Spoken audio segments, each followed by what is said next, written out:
Mapalad ang mga nagdadalamhati. Sermon on the Mount Series number 3.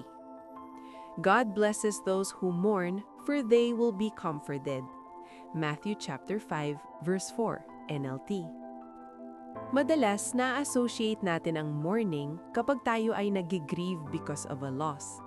Mostly death of loved one, minsan breakup, failures o pagkawala ng mga bagay na sobrang mahalaga para sa atin.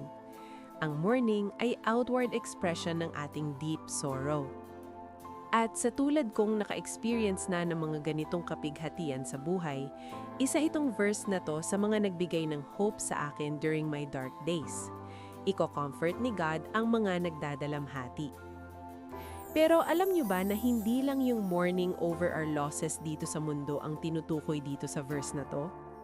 Tinutukoy din dito sa verse na to ang tungkol sa dapat na pagdadalamhati natin dahil sa ating mga kasalanan.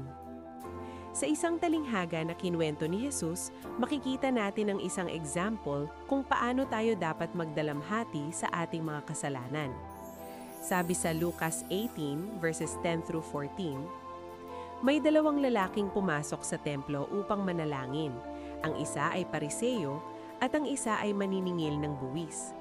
Tumayo ang pariseyo at nanalangin ng ganito, O Diyos, nagpapasalamat ako sa iyo sapagkat hindi ako katulad ng iba na mga magnanakaw, mandaraya, mangangalunya o kaya'y katulad ng maniningil ng buwis na ito.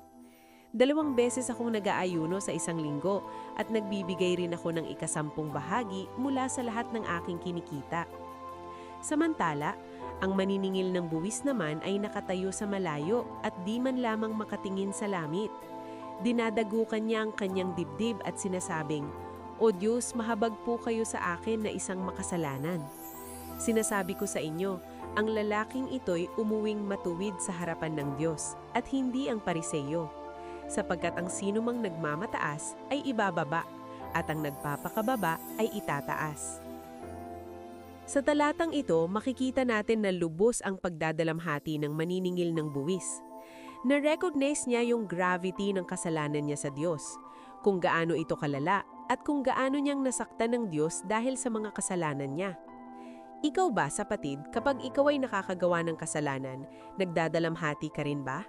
Ramdam mo pa ba yung bigat, yung sobrang nalulungkot ka dahil alam mong hindi mo dapat ginagawa ang mga bagay na yun? Kung oo ang sagot mo, ang sabi ng Diyos ay mapalad ka pagkat iko-comfort ka niya. Mararanasan mo ang pagpapatawad, paglilinis at pagre-restore sa iyo ng Diyos.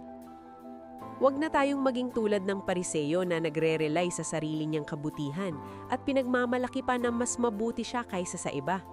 Lahat tayo ay makasalanan at hindi nakakaabot sa standards ng Diyos, kahit gaano ka pa kabuti. Taning sa pamamagitan lang ni Jesus, tayo magkakaroon ng kapatawaran ng kasalanan. Reflective question. Kapag ako'y nagkakasala, nagmo-mourn ba ako at humihingi agad ng kapatawaran sa Diyos? Action point. Kapag ikaw ay nakakagawa ng kasalanan, i-confess mo ito agad kay Lord at i-appropriate ang kanyang pangako sa 1 John chapter 1 verse 9. Ngunit kung ipinagtatapat natin sa Diyos ang ating mga kasalanan, matapat siyang magpapatawad sa ating mga kasalanan at maglilinis sa lahat ng ating kasamaan sapagkat siya'y matuwid. 1 John chapter 1 verse 9 ASD.